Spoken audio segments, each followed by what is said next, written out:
Hey guys, how are you? Stass here. We're getting ready to do a brew tomorrow. I'm going to do my entry to the Staves Brewery Brew Darker competition. I've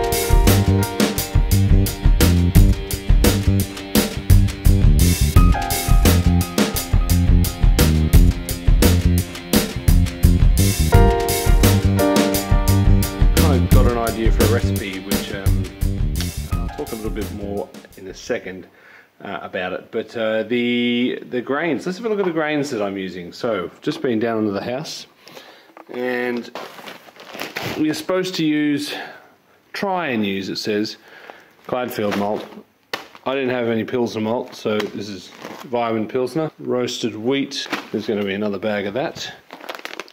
Brown malt, and the special ingredient, well, one of the special ingredients is the chocolate rye. This is one of their limited edition grains that I threw into my last order from Beerco, and this is 2 kilos of Gladfield ale malt. Also going in there will be some oats in there, as well as some lactose, which I forgot to get out of under the house, and some dark brown sugar. So what am I doing? I'm doing what I'm calling a spiced milk stout. Now the reason for this is the winning brew is going to be brewed and served for their winter solstice event. And I was thinking, dark beer, stout, okay, solstice, maybe let's make some sort of dessert sort of beer. And so thinking chocolate stout or some sort of stout and sweet stout, and I was just looking up solstice desserts, and I came across this Irish traditional dish called a goody, and I'm probably bastardizing the way that you pronounce that. Goody, maybe, I don't know. Banana, you might be able to tell me. It's apparently like a milk-based dessert with a bunch of spices in there and bread, I think. I'll correct it if I'm wrong. But yeah, it's all like mixed up together. So I'm like, bread, spice, dark beer, I can make that work. So the lactose is the milk element, and then I'm getting hopefully some roasty, chocolatey characters from the specialty malts, and a nice, so the crystal rye is going to be a bit of my spice, and the brown malt will give a nice sort of earthiness. I'm also going to use Pacific Jade for bittering.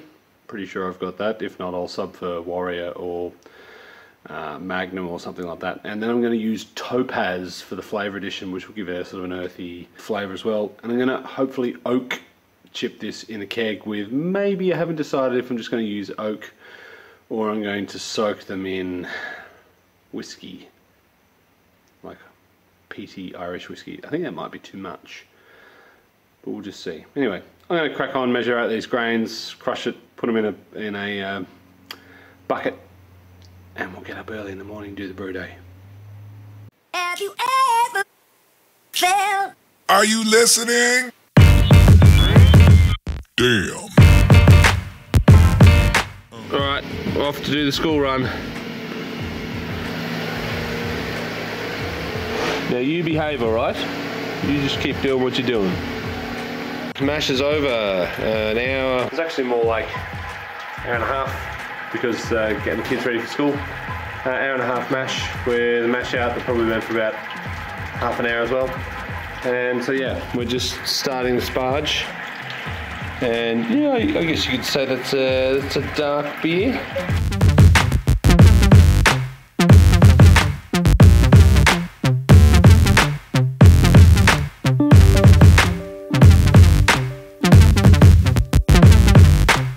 Alrighty, we've just come up to 10 minutes ago. It's time for the Werflock yeast nutrient and 22 grams of Topaz at 10 minutes. I've already added the 250 grams of dark brown sugar. I went with dark brown sugar because I find it just gives a bit of extra complexity, and that's what I'm going for here. Hopefully like complex in a short amount of time. And lactose. So we'll just give that a stir and we're almost done. Hook up the chiller, starts circulating, and we're nearly done. Just while we're waiting for the end of the boil, Just thought I'd show you this little add-on for the wort chiller.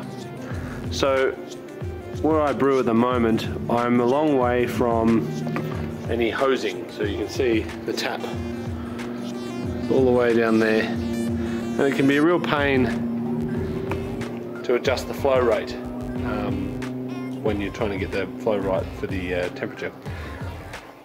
So my father-in-law did this. He did a ghetto version with a tap and a couple of connectors, which did the same thing, but he said when he was in Bunnings he got that for me, so he said that was his contribution to beer in the house.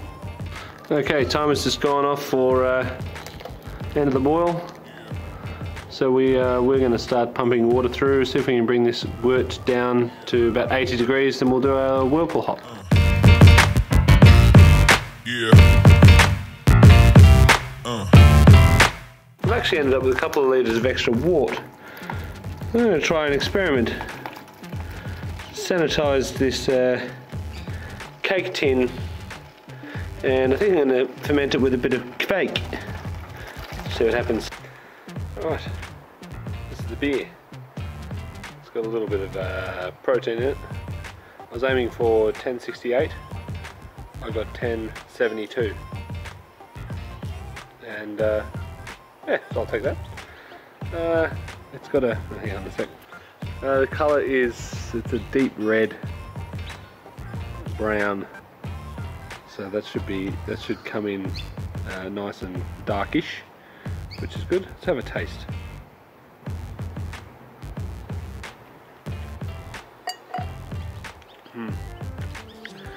A bit of astringency on the edge of the tongue. Good sort of toffee, caramel notes from the dark brown sugar, and I think it's a brown malt. Could be the chocolate rye too. Bit of spiciness and fruitiness from the topaz. This should be good.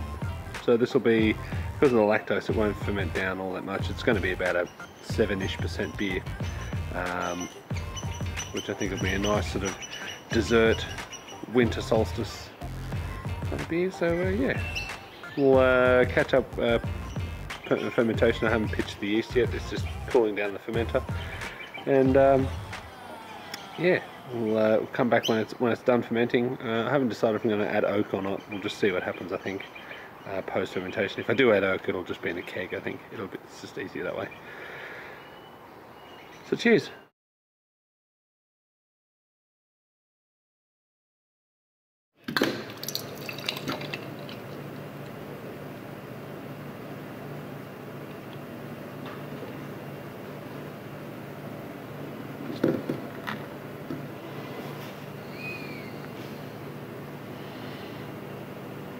Right, here we are, the Goody Milk Stout, brewed for the Staves Brewing competition.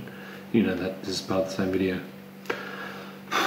Anyway, I had to do this now because I went to move the kegs. This one was very light, so I don't know how much I've got left of this. Anyway, we're here. Let's go for a smell. It's a little bit cold.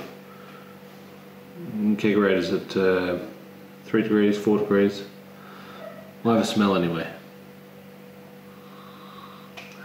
Yeah, so I was going for like a desserty, you know, I decided not to add oak or whiskey or spices. I did experiment with some allspice, which I initially thought was good.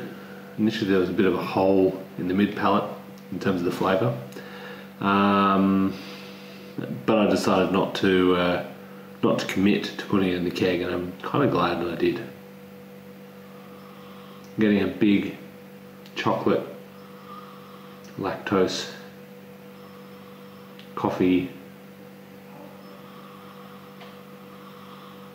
a light roasty taste.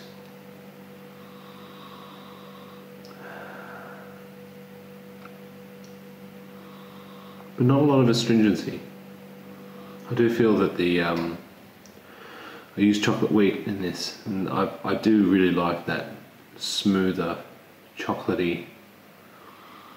You still get that coffee note, but it doesn't have that astringent roastiness.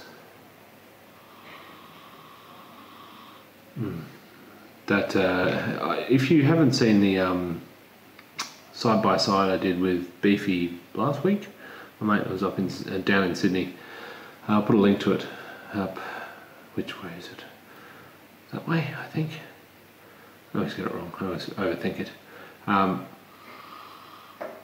Yeah, really interesting. I would have thought that the lactose-y sweet flavour is from the lactose that's in there, but I actually think it's from the yeast, the Giga yeast 044. I'm not saying that lactose isn't doing anything. Yeah, oh, it just smells so sweet, it's very desserty, which is, yeah, what I was trying to go for. So anyway, cheers, enough waffle.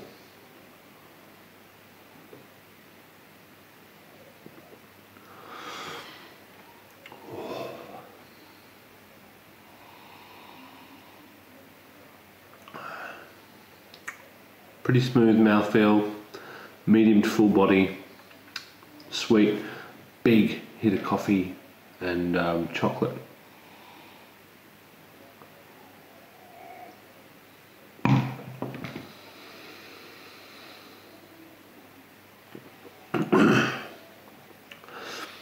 You are getting sort of like a spiciness, like a bit of a, I think it's maybe Pacific Jade, could be the Topaz. There are only 2 hops in there, but it's almost like an oaky tingle, but there's no oak in it.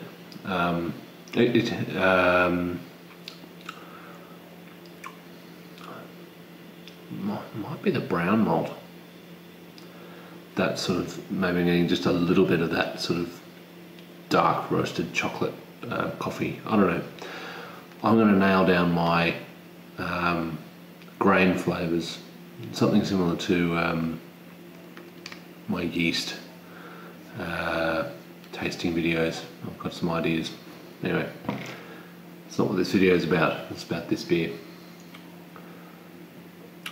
I mean, getting a really nice fruity finish from the Topaz. It's kind of like maybe a bit peachy. Don't know, it's just got this sweet, slightly fresh, it's kind of a bit like a peach, not like, it's not citrusy.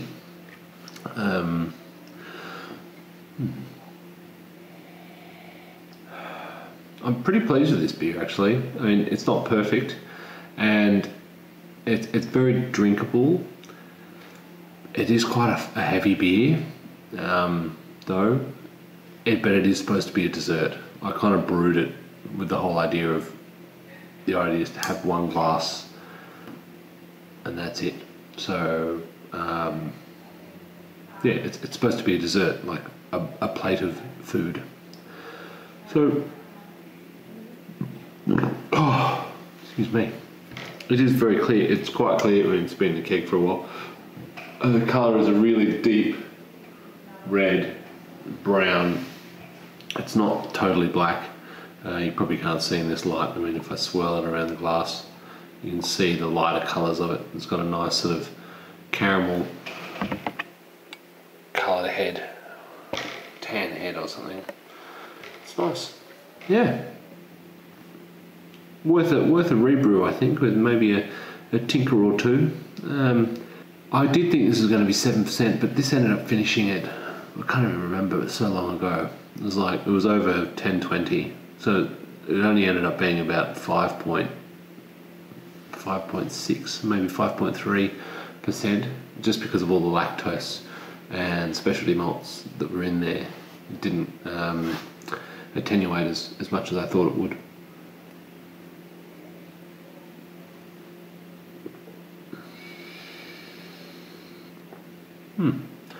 Anyway, I'll stop waffling on.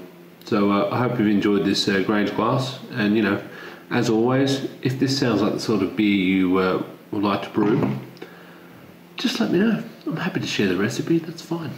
But I'm not going to put it in the description down below. Just reach out. I'll send you the Beersmith file or something. So anyway, this has been Stass with the Grange glass of the Goody Milk Stout. Signing out. Cheers.